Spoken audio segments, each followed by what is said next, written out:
Hello students, welcome to my channel. तो आज हम अपने सीरीज़ का अगला पार्ट शुरू करते हैं, जिसमें हम लोग लेने वाले हैं डायमेंशन एनालिसिस की दूसरी एप्लीकेशन। और दूसरी एप्लीकेशन का नाम है होमोजेनिटी ऑफ इक्वेशंस। इस एप्लीकेशन में करना क्या है, कहीं पे भी आपको फिजिक्स का कोई इक्वेशन दिखता है जिसमें आपको LHS और RHS दिख रहा है, मतलब क्या है, LHS इक्वल्स टू RHS। अब यहाँ पे आपको ये प्रूव करना है कि उनके डायमेंशन सेम है या नहीं। अब ये सेम है कि नहीं प्रूव करने के लिए मैं आपके सामने कई सारे एग्जांपल्स लूँगा, कई न्यूमेरिकल्स के पार्ट लूँगा, जिसके वजह से आप इस टॉपिक को बहुत ही अच्छे तरीके से समझ जाएंगे और इसके ऊपर कोई भी क्वेश्चन रिगार्डिंग आता है तो आप इजीली सॉल्व कर सकते हो। तो चलिए पहला एग्जाम्पल लेते हैं आज के क्लास का। हम लोग पहला एग्जाम्पल ले रहे हैं v equals to u plus AT। Simple है, ये आपने इक्वेशन ऑफ मोशन में देखा होगा, उसका पहला एक पार्ट है।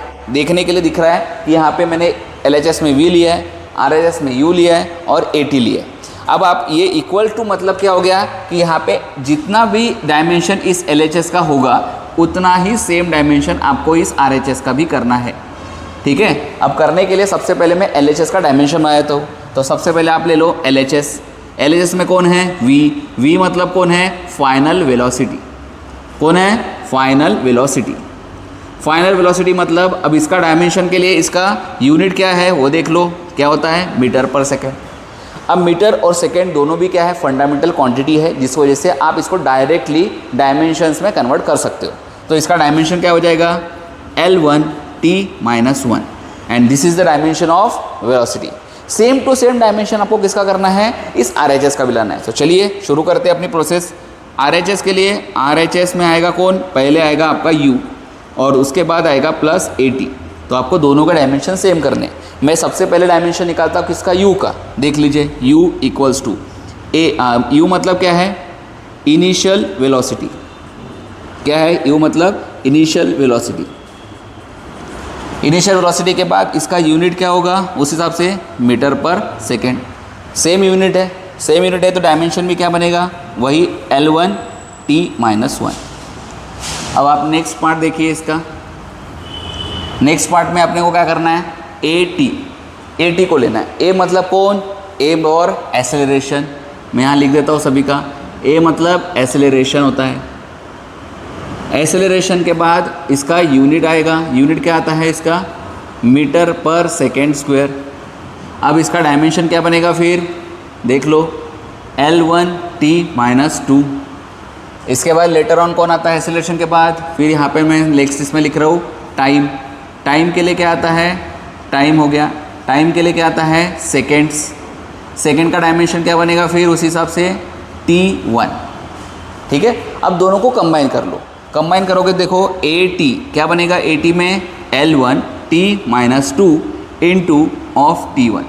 अगर इसको सॉल्व करोगे फर्दर तो यहाँ पे देखो क्या बनेगा, L1 क्या बनेगा, L1, फिर यहाँ पे देखो t-2 प्लस 1।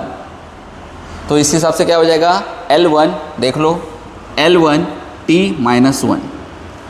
अब देख लो, अब दोनों को RHS को कंबाइन कर लो, देखो क्या मिल रहा है आपको। RHS लिया L1t-1 प्लस ऑफ L1t-1।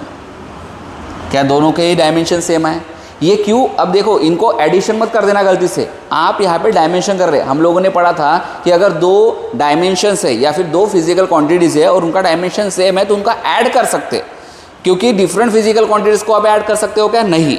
इस वजह से इस डायमेंशन को ऐड कर सकते हो, पर इनको एडिशन करके अलग कोई क्वांटिटी नहीं बनने वाली या फिर अलग कोई डायमेंशन नहीं बनने वाला। क्वांटिटी वही सेम रहेगी जो पहले थी। यानी अगर आपका इससे आंसर वेलोसिटी आने वाला है तो वेलोसिटी ही आएगा, वो एक्सेलरेशन में कन्वर्ट होने वाला नहीं है। अब आप देख लो, इसमें हम लोग आगे क्या लिखेंगे, L1t-1, ये आपको आखिरी में लिखना है। और इस हिसाब से देखो LHS equals to RHS prove हो गया क्या, ये हो गया आपकी पहली कंडीशन कंप्लीट। मुझे लगता है आपको जो मैंने पहला एग्जांपल बताया वो आपको अच्छे से समझ गया। अभी हम लोग क्या करते हैं, इसका सेकेंड एग्जांपल, कौन सा इक्वेशन ऑफ मोशन लेना है, S equals to ut plus half AT², वो वाला मैं आपके सामने करके दिखाता हूँ। फिर तीसरा एग्जांपल भी इसी तरह से करके दिखाऊंगा और लेटर ऑन ऐसे कई न्यूमेरिकल्स है जो मैं आपको सॉल्व करके आज शो करने वाला हूँ। तो चलिए जुड़ी रहिए आगे के लिए।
देखिए अभी आपके सामने एक क्वेश्चन रखा हुआ है, position of a particle at time t is given by x equals to v not upon alpha into 1 minus e raised power alpha into T.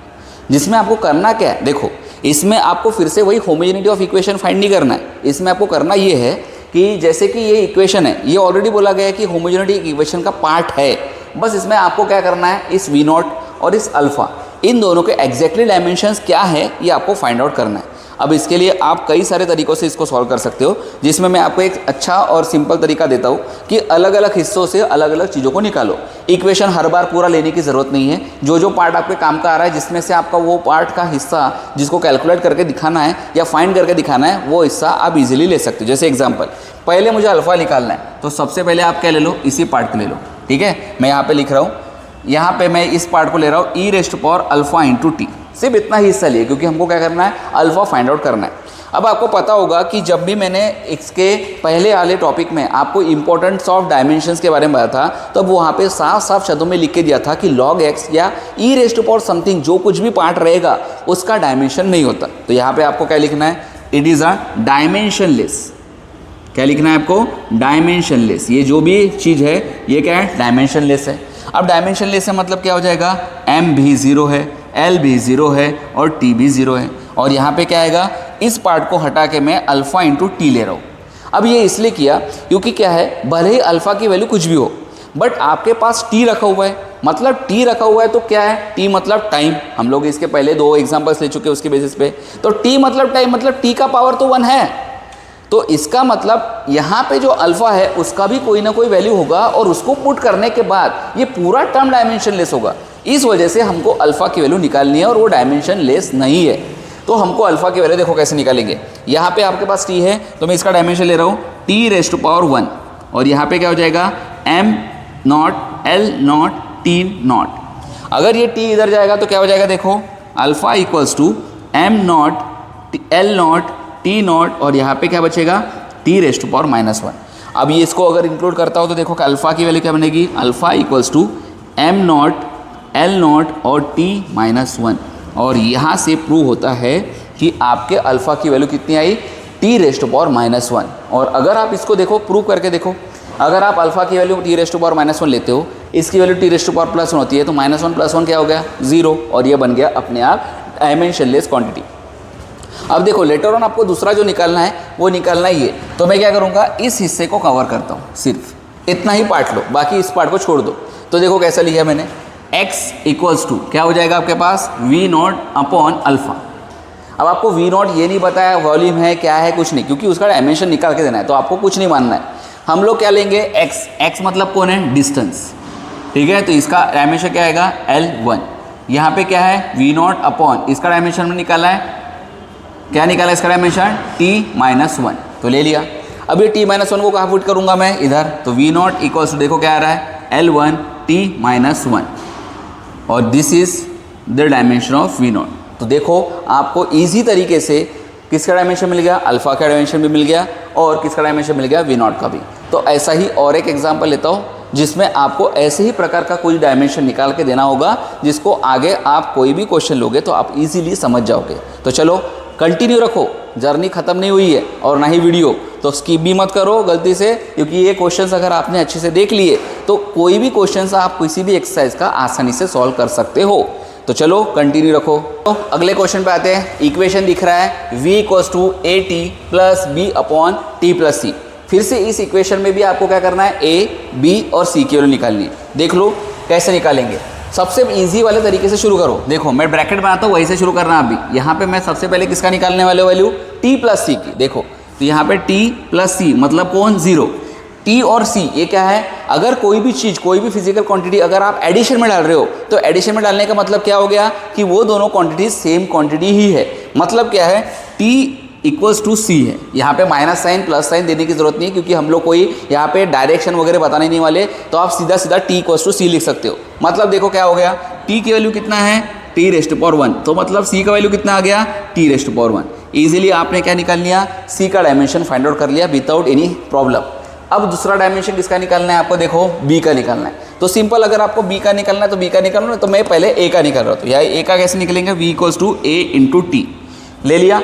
A for acceleration नहीं है, ए मतलब कोई वैल्यू है, उसकी वैल्यू आपको फाइंड करनी है। We for velocity है, देखो मैं लिख रहा हूँ, वी फॉर वेलोसिटी आपको दिया है, तो वेलोसिटी का डायमेंशन कितना है, L1t-1 equals to a into t1, ये ले लिया आपने। अब देखो लेटर ऑन आगे, यहाँ पे आपके पास क्या आ जाएगा, L1t-1 अपॉन कितना आ गया देखो t1, और यहाँ पे क्या रहेगा a, तो a की वैल्यू कितनी बन गई देखो L1t-1, और ये ऊपर जाएगा तो ये भी -1 हो जाएगा, तो आपको a की वैल्यू मिल जाएगी L1t-2, और इस तरह से आपने एक डायमेंशन और निकाल लिया।